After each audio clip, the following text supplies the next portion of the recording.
With Nebraska making national news for the recent flooding, Papio South has counted itself among the lucky ones to avoid any direct impacts.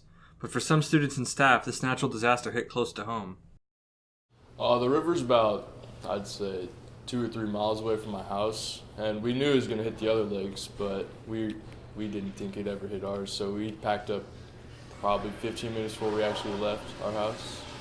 So Saturday, it was all the way up to the bottom of our windowsills before the levee broke, so we thought for sure that it would be at least 3 foot in the house. But my parents' room is lower than the rest of the house, and luckily it only got in their room. Everybody else around us, their houses have been terrible. They've had 3 or 4 feet of water inside their houses. So my aunt on the other side of the lake, we were actually kayaking inside of her house yesterday.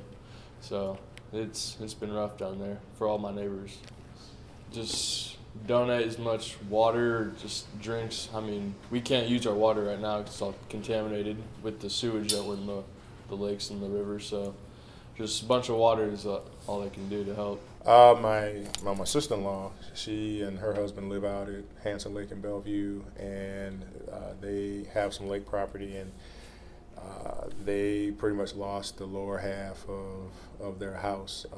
They're actually one of the lucky ones because they actually added on to the original structure, but their main floor and their upstairs, the water is down, but their main floor is pretty much destroyed. We went out to this area, and I mean, it literally, you can't tell much of a difference between what the floodwaters did and what a tornado would have done. You know, it's the same type of damage. I've lived here for over 30 years, and when they talk about Nebraska strong, you see it, because you could see, I mean, when you see how people are just saying, okay, what do we got to do? Let's try and rebuild. It's the resilience of people out there says a lot about this community. You can volunteer to help with cleanup because there's still a lot to be done, but really some of the things, you know, they're monetary things. You know, donating water. You know, spending some time. Like if sometimes you know, going out there and saying, hey, is there anything we can do? And then Hanson Lake is not the only area. I mean, you have places all over the metro, you know, out west and Valley and North Bend.